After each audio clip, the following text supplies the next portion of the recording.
Kina belum noda, hapuskanlah, terangilah jiwa di hitam jalanku.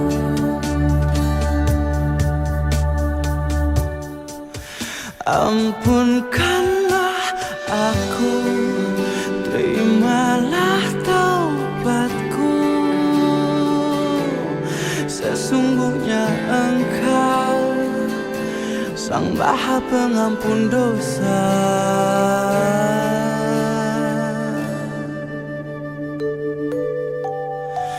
Ya Rabbi, izinkanlah aku kembali padamu. Meski mungkin takkan sempurna, aku sebagai hamba-Mu.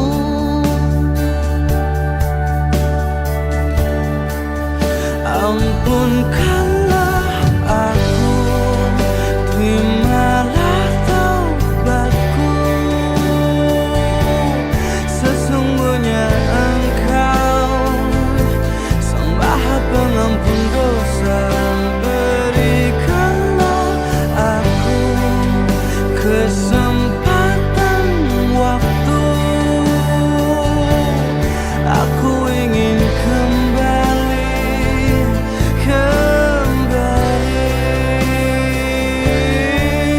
dan meski tak layak sujud padamu, dan sungguh tak layak aku, ampunkanlah aku, terimalah Alhamdulillah bisa kembali lagi. Sesungguhnya Engkau Sang Maha Pengampun dosa. Berikanlah aku kesempatan waktu. Aku ingin kembali kepadamu. Ampunkanlah aku, terimalah taubatku. Aku ingin kembali kepadamu. Ampunkanlah aku.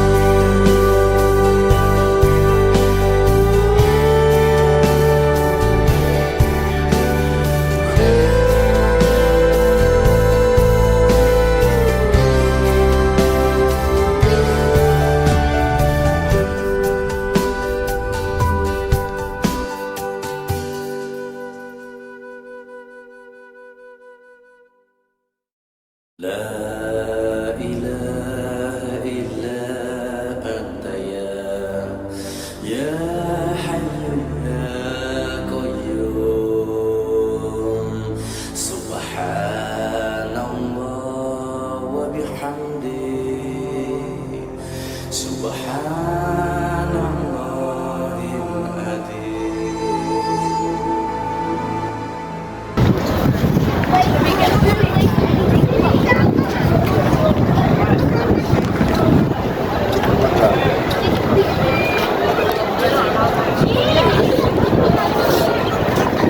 Bismillahirrahmanirrahim. Assalamualaikum warahmatullahi wabarakatuh. Alhamdulillah wassalatu wassalamu ala Rasulillah wa ala alihi wa sahbihi wa wala mabad. Jadi alhamdulillah Bapak Ibu ya, kita sekarang berada di tempat yang menjadi saksi bisu bagaimana perang Uhud itu terjadi. Dan sebelumnya mungkin sebagai pengetahuan bahwa dakwah Nabi selama menyebarkan agama Islam berapa tahun? 23 tahun. 13 tahun di kota Mekah, 10 tahun di kota Madinah. Yang perlu Bapak Ibu ketahui bahwa seluruh peperangan yang dihadapi oleh Rasulullah SAW beserta para sahabatnya itu terjadi ketika dakwah beliau berada di fase Madinah. 13 tahun lamanya beliau berdakwah di Mekah, tidak ada satupun peperangan yang dilalui oleh Rasulullah SAW beserta para sahabatnya. Jadi ketika beliau sampai di Mekah tahun ke-1 Hijriah, kemudian di tahun 2 Hijriah mulai ada perang apa? Perang Badr, ya, di mana 314 pasukan melawan berapa? 1000 pasukan daripada orang-orang kafir Quraisy. 314 melawan berapa? 1000 pasukan. Siapa yang menang? Kalau secara logika yang harusnya menang siapa? 1000 pasukan. Akan tetapi dengan kuasa Allah, ya, Allah Subhanahu wa taala menurunkan 1000 malaikat membantu para orang-orang yang berperang di perang Badar. Kemudian di tahun ketiga Hijriah, nah terjadilah perang Uhud yang berada di tempat kita sekarang ini. Jadi Uhud ini gunung, salah satunya gunung yang terbesar yang berada di kota Madinah, yang lebarnya 7 km, ya, lebarnya ini 7 kilo. Jadi apa yang mendasari perang Uhud itu sendiri? Seperti tadi Ustadz yang telah katakan di bus bahwa yang menjadi, ya, tolak balik terjadinya perang Uhud itu adalah orang-orang kafir Quraisy adalah ingin membalas dendam atas kekalahan mereka yang berada di perang Badar. Mereka tidak terima karena kenapa? 1000 pasukan mereka habis dibantai oleh orang-orang yang berjumlah berapa? 315 orang. Makanya mereka mau menyusung, ya, kembali merancang rencana untuk kembali mendatangi kota Madinah. Dari kota Mekah mereka berjalan kaki. Jadi kota Mekah kalau dilihat dari jalurnya itu dia berada di sebelah sana, Madinah di sebelah kiri sana. Mereka datang dari sebelah sana. Jadi kota Madinah dahulu tidak sama dengan kota Madinah sekarang. Kota Madinah dahulu adalah kota Madinah yang sebesarnya seperti Masjid Nabawi sekarang. Masjid Nabawi sekarang itulah kota Madinah yang berada di zaman Rasulullah SAW. Ini semua penambahan. Jadi mereka datang dari arah Mekah menuju kota Madinah. Itu berjumlah berapa? 3.000 pasukan. 3.000 pasukan melawan berapa? 1.000 pasukan daripada orang-orang mukmin. Akan tetapi 1.000 pasukan itu dikurang lagi 300 pasukan, yang dimana 300 pasukan itu adalah orang-orang munafik. Jadi mereka sudah berangkat 1.000 pasukan dari kota Madinah menuju tempat ini. 300-nya itu dipimpin oleh Ubaidillah bin Salul, itu pemimpin munafik, ya, yang berada di kota Madinah. Mereka kembali ke kota Madinah untuk apa? Untuk menggentarkan daripada semangat orang mukmin. Tapi Rasulullah SAW mengatakan baiklah itu yang terbaik, agar supaya kenapa? Agar supaya tidak ada yang akan lari peperangan ketika peperangan telah terjadi. Maka 700 pasukan melawan berapa tadi? 3.000 pasukan. Nah, Rasulullah SAW, ya, menerapkan taktik bahwa dipimpin oleh Abdullah bin Zubair. Itu ada para pemanah yang dipimpin oleh Abdullah bin Zubair sebanyak 50 orang. Jadi mereka disuruh naik ke jabal sana, ke gunung yang itu, bukit itu namanya Jabal Rumad atau Bukit Rumad, bukit pemanah.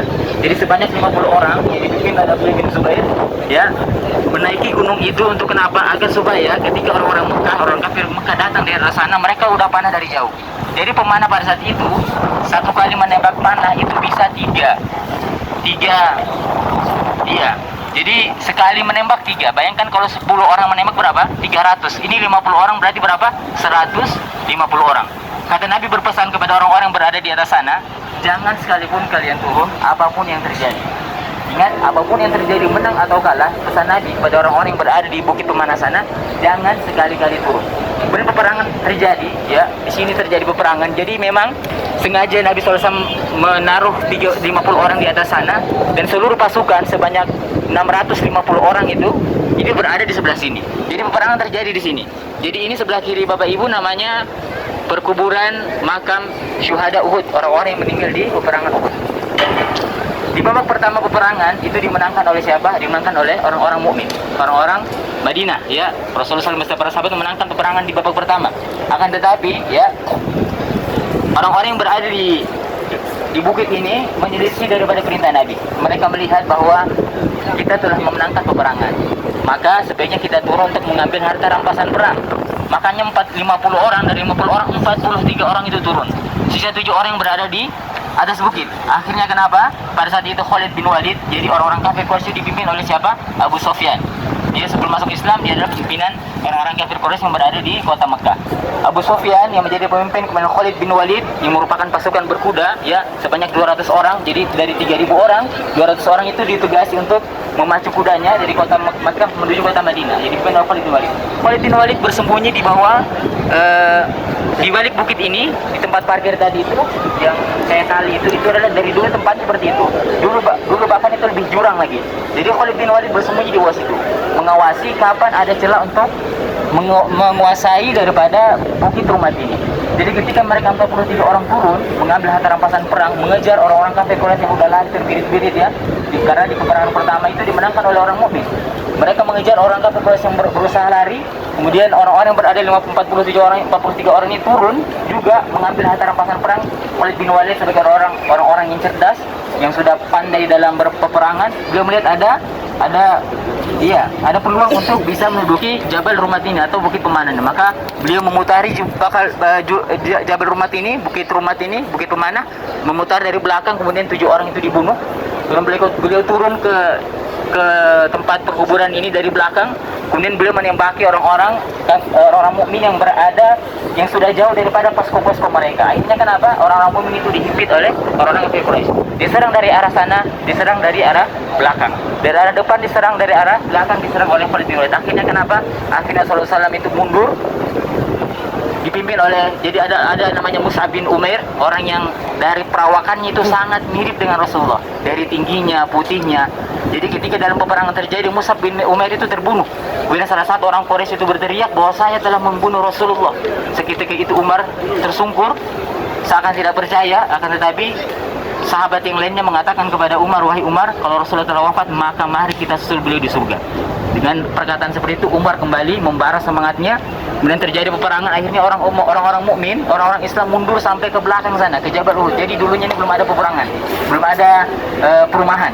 Jadi mundur sampai ke belakang, beliau jatuh ke sebuah lubang. Lubang itu yang digali orang-orang Yahudi dahulu.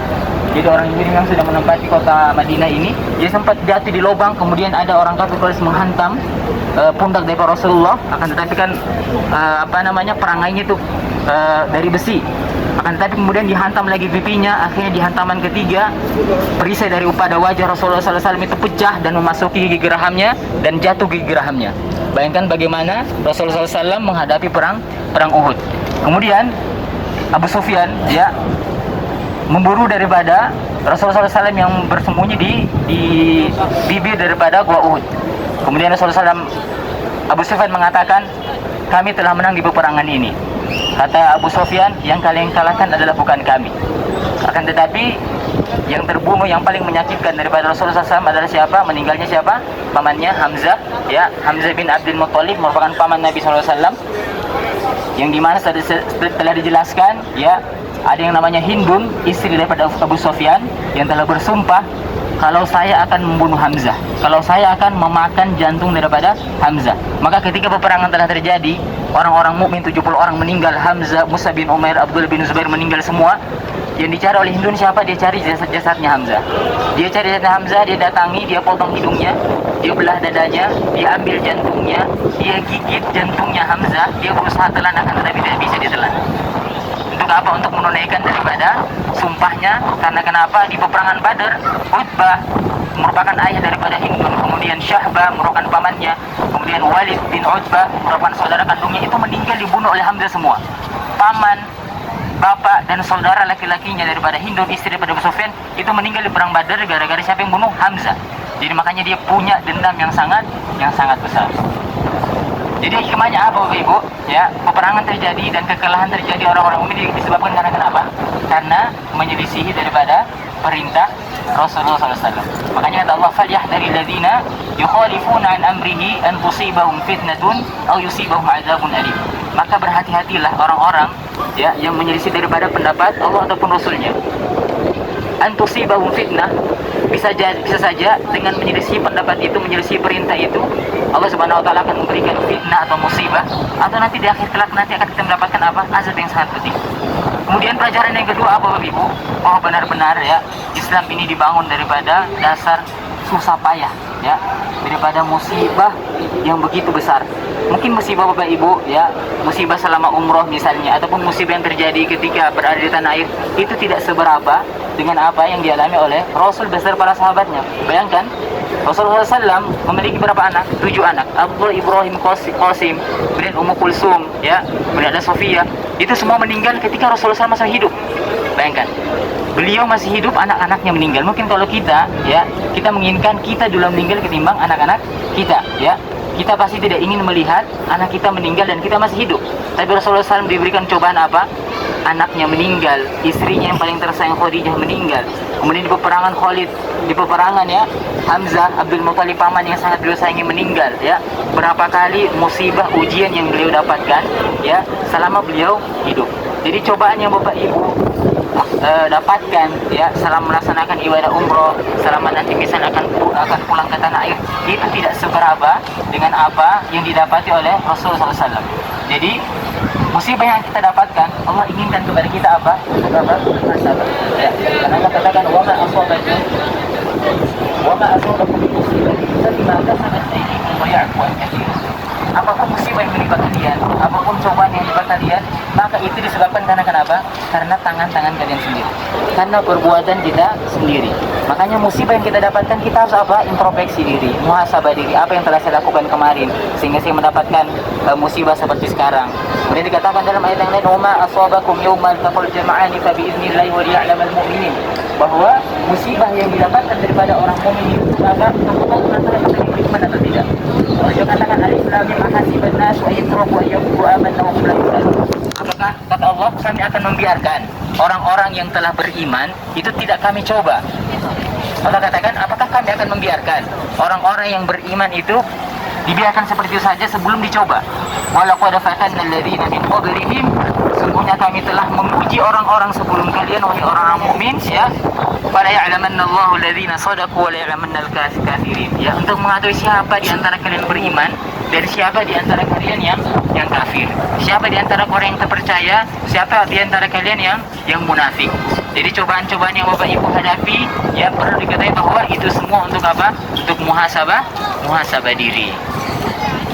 Kemudian Bapak Ibu ya, peperangan terjadi itu ya setelah perang Badar tadi sudah dijelaskan oleh Ustaz bahwa perang Uhud telah terjadi ya yang ditandai dengan kekalahan orang mukmin ya 70 orang terbunuh dan disinilah semua dikuburkan. Jadi sebelah kiri Bapak Ibu ini kuburan atau makbarah orang-orang yang meninggal di perang Uhud. Ya, kita disunahkan untuk apa? Membaca doa semuanya. Bismillahirrahmanirrahim. Assalamualaikum. Ya ahlal diyar minal mu'minina wal mu'minat. Assalamualaikum. Ya syuhada'a Uhudin min ashabi Rasulillahi sallallahu alaihi wasallam. Baik Bapak Ibu, jadi kita selama di Madinah ya kita ada 3 perkuburan yang kita disunahkan untuk mendatanginya. Ya, kuburan apa aja? Makam Rasulullah SAW, Rasulullah, sudah semua ya Bapak Ibu ya. Yang kedua apa? Pemakaman apa, Baqi. Ya, kemarin dia sudah semuanya Baqi. Sekarang apa? Pemakaman Uhud. Ya. Jadi salah satu daripada hikmah yang kata Nabi, zuru al-qubur fa inna tuzakkirukum al-akhirah. Ya, kata Nabi, berziarahlah ke kubur. Karena kenapa? Fa inna tuzakkirukum al-akhirah. Karena dengan ziarah kubur akan mengingatkan kita dengan kehidupan akhirat. Bahwa kehidupan dunia tidaklah lama. Kehidupan dunia itu hanyalah fana, hanyalah sementara. Bahwa ada kehidupan yang kekal yang akan menjadi kepulangan kita nantinya di sana. Itu kehidupan apa? Kehidupan akhirat. Dengan kita datang ke kubur, kita akan mengingat bahwa besok kita akan meninggal. Kullu nafsin za'iqatul maut. Bahwa setiap yang berjiwa pasti akan mengalami mati. Jangankan jiwa, benda pun kata Nabi ketika Aisyah ya, ketika keponakan daripada Aisyah tinggal bersama Aisyah dan Nabi, beliau memecahkan sebuah sebuah gelas, kemudian Nabi katakan biarkan, karena kenapa? Karena barang-barang itu pun juga punya masanya, punya nyawanya. Jadi ketika dia sudah mau rusak, maka rusak. Tidak usah kita sesali, tidak usah kita marah yang berlebih, karena itu semua sudah ditentukan oleh Allah Subhanahu wa Ta'ala. Ada pertanyaan Bapak Ibu? Nggak ada ya? Ya. Sebagai tambahan, kalau di perang Khandaq tadi, jadi kalau di perang Uhud ada berapa lawan berapa? 700 melawan 3.000. Kalau di perang Khandaq ada berapa? 3.000 melawan 10.000. Bayangkan setiap peperangan yang terjadi. Jadi yang penting kita ketahui bahwa orang-orang mukmin dari zaman dahulu tidak pernah dalam peperangan itu dalam jumlah selalu banyak, tidak pernah. Selalunya sedikit. Makanya orang-orang yang berada di Palestina sekarang itu berdalil bahwa kita tidak perlu menunggu orang banyak menolong kami. Karena kenapa? Perang perang Badar, perang Uhud, perang Khandaq itu dimenangi orang-orang mukmin, jumlahnya sedikit tidak banyak. Akan tetapi kenapa? Ketakwaan mereka, keimanan mereka akan janji Allah, inna nasrullahi qarib, bahwa kemenangan itu akan dekat, itu sangat melekat di hati mereka. Makanya mereka tidak pernah menginginkan banyak, nanti banyak yang datang baru melakukan peperangan, tidak. Karena pendahulu-pendahulu orang Islam ketika melakukan peperangan selalu yang sedikit dan selalu menang. Ya, itu salah satu apanya, salah satu contoh ya. Mudah-mudahan ya Bapak Ibu, perjalanan Bapak Ibu semuanya di sini menjadi perjalanan yang hikmat ya. Perlu kita ziarah ini karena kenapa? Kata ulama, ma'rifatut tarikh yazidul iman. Ma'rifatut tarikh tazidul iman. Bahwa dengan pengetahuan kita akan sejarah-sejarah Islam, tentang tempat-tempat yang bersejarah, itu akan menambah apa? Keimanan kita. Bertambah imannya atau tidak? Bertambah.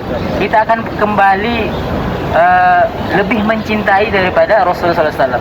Kita lebih mencintai daripada dakwah yang telah disebarkan oleh Rasulullah SAW, bahwa benar-benar Islam ini dibangun atas dasar susah payah, berdarah ya, banyak yang meninggal. Makanya ketika telah sampai Islam kepada kita, makanya kita harus apa? Harus dengan hati yang lapang, bahwa seluruh perintah-perintah itu, perintah Allah Subhanahu wa taala dan Rasulnya, itu akan kembali kepada kita sendiri sebagai rahmat daripada Allah Subhanahu wa taala. Allah katakan man ja'a bil hasanati falahu asyru amsalih. Ini salah satu contoh daripada rahmat Allah ya. Man ja'a bil hasanati falahu asyru amsalih. Orang-orang yang mendapatkan satu kebaikan, melakukan satu kebaikan, Allah Subhanahu wa taala berapa kali lipat gandakan? Bukan satu kali, asyru amsalih, 10 kali. Berapa kali? 10 kali. Bahwa benar Allah Subhanahu wa taala kita diizinkan masuk surga. Allah Subhanahu wa taala tidak inginkan kita masuk neraka. Wa man ja'a bis sayyi'ati falahu amsalihha ya. Man ja'a bil hasanati falahu asyru amsalihha wa ma fala yujza illa mislahu wa hum la yuzlamun. Bahwa kalau kebaikan itu dilipat gandakan 10 kebaikan, sedangkan keburukan ya itu tidak dihitung, tidak lebih daripada 1. Kita berniat dalam melakukan kebaikan itu dihitung dalam 1 kebaikan. Masih berniat, belum melakukan. Berniat saja kita sudah dihitung sebagai pahala. Akan tetapi kejahatan, keburukan kita niatkan itu tidak dihitung sebagai dosa. Ya, kejahatan, keburukan kita niatkan sebelum kita lakukan itu tidak dihitung sebagai dosa. Beda dengan kebaikan. Kebaikan kita niat saja, Allah Subhanahu wa taala sudah menghitung sebagai satu pahala. Boleh kita lakukan man ja'a bil hasanati falahu asyru amsalih. Barang siapa yang melakukan satu kebaikan, Allah Subhanahu wa taala melipat menjadi berapa? 10 kebaikan. Mungkin cukup sekian ya Bapak Ibu, ada yang perlu bertanyakan? Cukup ya? Ya. Jadi Jabal Uhud, kemudian ini Maqbarah Syuhada, kemudian ini apa? Jabal Rumat atau Bukit Pemana, atau di dalam kitab yang dikatakan Jabal Ainain ya.